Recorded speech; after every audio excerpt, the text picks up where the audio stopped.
Marc Marquez, dapat pujian besar dari Dalikna, strategi jenius dan aksi memukau di Qatar. Aroma kemenangan masih terasa di garasi Ducati setelah seri MotoGP Qatar, dan kali ini sorotan terang-terangan diberikan kepada Marc Marquez. Sang jenderal Ducati, Gigi Dall'Igna, tak ragu menyampaikan pujian setinggi langit untuk pembalap Spanyol itu. Bukan sekadar karena kemenangan, tapi karena kecerdasannya dalam membaca balapan, memanfaatkan momentum, dan menaklukkan sirkuit yang selama lebih dari 1 dekade bukanlah ladang emas baginya. Bagi Dall'Igna, akhir pekan di Qatar bukan hanya soal satu kemenangan. Ini adalah rangkaian sukses yang menyatukan performa teknis motor dengan kejeniusan pengendara. Desmosedici GP25 yang ditunggangi Marquez tampil seolah tak bisa disentuh. Hasilnya, Ducati kembali menguasai klasemen dengan 5 motor mereka bertengger di 6 besar. Akhir pekan yang luar biasa, tidak hanya karena kemenangan, tapi karena kami menunjukkan konsistensi dan dominasi teknis, ujar Dall'Igna, dengan sorotan tajam pada bagaimana timnya berhasil menjaga ritme, meskipun lawan utama seperti Maverick Vinales sempat mengancam sebelum akhirnya terkena penalti. Namun, bukan hanya angka dan statistik yang jadi sorotan kali ini. Dall'Igna secara khusus menyoroti Marquez sebagai sok yang tampil sempurna. Dalam balapan penuh strategi, Marquez memperlihatkan bahwa dirinya tak hanya cepat, tapi juga cerdas.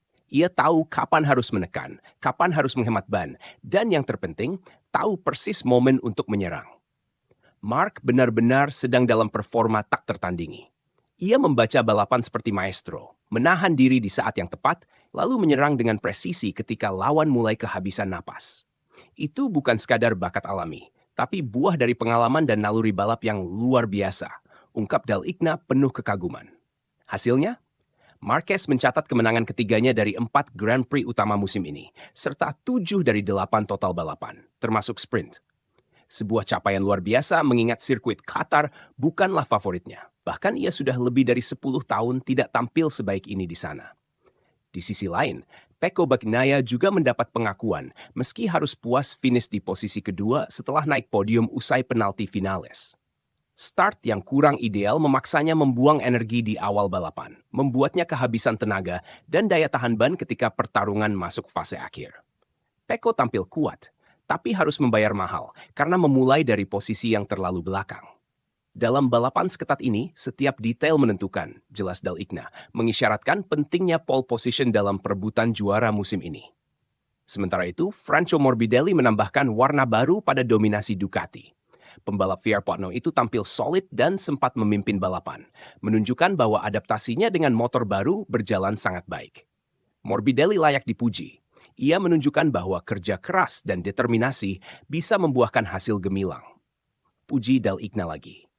Rookie sensasional Fermin Aldeguer juga tak luput dari perhatian. Setelah performa solid di Austin, pembalap muda ini kembali membuktikan kapasitasnya dengan finish di posisi kelima. Aldeguer membawa semangat segar, progresnya nyata dan ia menunjukkan potensi besar untuk masa depan Ducati, kata Dall'Igna sambil tersenyum. Meski beberapa insiden di lintasan seperti kontak antara Alex Marquez dan Di Giannantonio atau kecelakaan Jorge Martin menjadi cerita tersendiri, Dall'Igna memilih untuk menutup akhir pekan dengan nada positif. Dominasi berlanjut